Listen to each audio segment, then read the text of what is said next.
So we can all name that one person who can't help but dump all their issues on everyone around them. It doesn't matter how old you are or how young you are, you have most definitely encountered this type of person at least once in your life.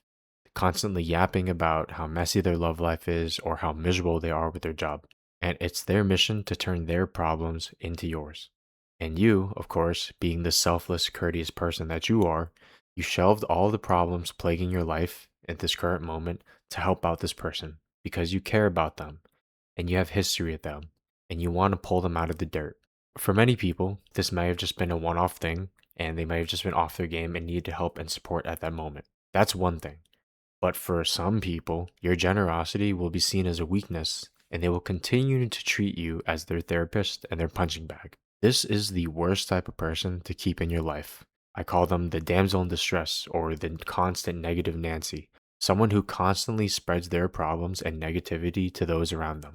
So I don't know about you, but life has only gotten more complicated the older I've gotten. What I mean by complicated is that previously figuring things out or figuring things out that were previously simple and had pretty easy to discover answers has become a lot less straightforward as you age. For example, like now that I'm in my 20s, right?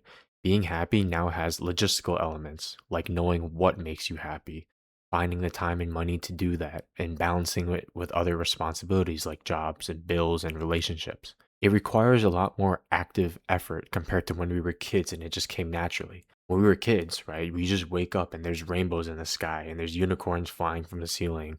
Everything's quote unquote free and our friends are always wanting to hang out. It's a lot more simple then, right? As we get older, we start to question the kind of things that make us happy. And there's, a lot of factors that can keep us from going and pursuing those things. Furthermore, there is no set direction the older you get, right? There are no teachers telling you what to do, and you technically have the freedom to do whatever. You can quit your job tomorrow if you really wanted to. Sure, you might put yourself in a financial hole, but if you really wanted to, you could go to your boss and say, hey, fuck this job, I'm out. You could dump your girlfriend if you really wanted to, right? If you got free will and some balls, you can pretty much do your bidding as you please whenever. Now, that's not an exempt from consequences of making certain decisions, but you have those tools at your disposal. And so, if there's something I learned about being in my 20s, it's that nobody really has their shit together. Everybody's navigating this complex puzzle that is figuring out early adulthood and figuring out your life. And even as you advance out of early adulthood, right, you exit your 20s into your 30s into your 40s, there's always a new set of challenges that come with each age group, right? Nothing really simplifies as you get older. And so I can give some examples, right? After leaving college, a lot of my friends went their own separate way. We all dispersed around the country. We all went into different fields. I know some of my friends that are absolutely getting killed at work, right? Terrible work life balance, literally anxiety attacks all the time. I have other friends that are pretty much chilling in life, but they might be struggling with other things like family matters or health issues. Everybody has something on their plate that they're dealing with. I don't care how good someone's life looks on social media, what they choose to show or flex or tell you, somebody is struggling with something. The reason I bring this up is because that undoubtedly means that you as well are dealing with something. Maybe you're going through an argument with your girlfriend. Maybe you're in the transition period of getting laid off and finding a new job. You are probably struggling with something. And pulling someone out of the mud does not come for free. Whether you're playing a supporting role or fully providing for someone else, there is an invisible cost. You're either sacrificing your time, your energy, your finances, or your mental. When I say you're risking your mental, what I mean is that you're enduring feelings of guilt or constant pressure by helping this person. And as a result, you're giving up your positivity and your optimism. I struggled with this a lot as I would constantly try to help my family members who had no intention of helping themselves. A lot of this came after college. Of course, now that a lot of family members know that I'm on my own and I'm making adult money, they start reaching out all of a sudden. Or that one cousin or uncle that's never talked to you in your fucking life finally decides to come out of the bushes and act like he's been there the whole time. I sacrificed a lot of my recent years trying to go and help these people because I cared about them. And I remembered when I was young and they had done stuff for me. So I thought it was only fair that I go and try to help them out when they're having a hard time. But constantly using whatever little PTO I had to go and see them and financially help them or just be a supporting role in their life hurt me, not just mentally, but across the board. Leaving them made me break down sometimes, the amount of guilt I would feel, the pessimism that would surround me because I saw how dark life could be sometimes. Even when I was pulling myself out of my own darkness, right? I had to be submerged back into that just to help this person, right? I had to go back in the fire to pull them out. The negativity and the guilt of seeing them struggle dragged me away from my own life. And like I said, I was still trying to piece all of this together. I was finally making some money, but I had student loan debt and I was still coming out of the woods. Additionally, on top of this, I'm figuring out my relationships.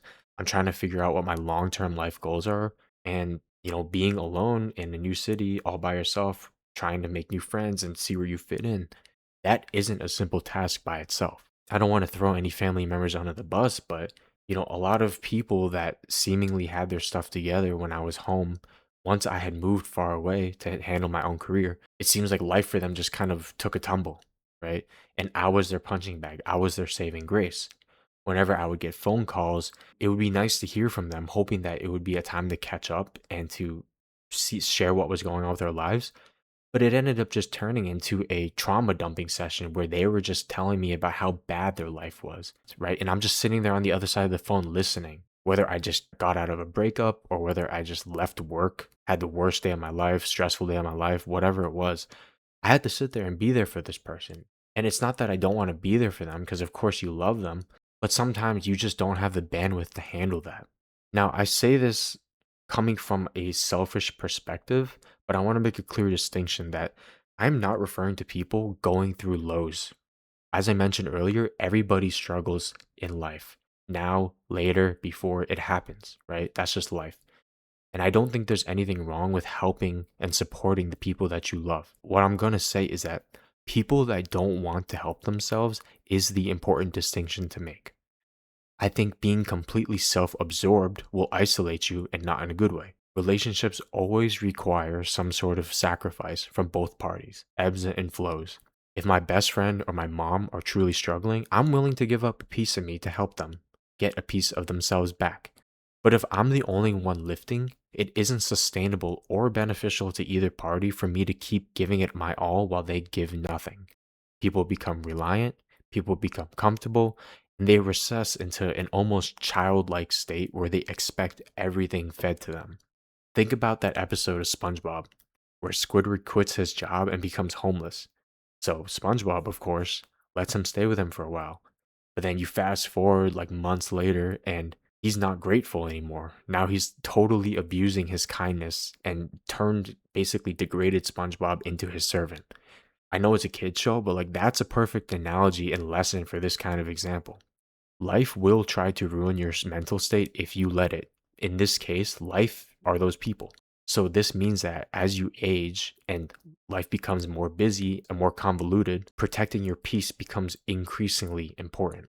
I think the most important thing here to be able to balance this dilemma of supporting people you love while not letting them step over you really just comes with setting boundaries and being strict on your boundaries. These boundaries should be universally applicable, right? To strangers, your boss, and even the people you love. Everybody speaks highly of their loved ones, and it's hard not to. Your mom took care of you your whole life. Your dad taught you everything from when you were young. But at the end of the day, they're people, and people are always going to be imperfect. It doesn't matter how close they are to you. If somebody doesn't want to help themselves, you have to learn how to stay away.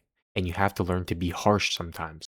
A lot of people need to hear harsh lessons. It sucks, but if that's what you need to hear, for many, that's a wake up call.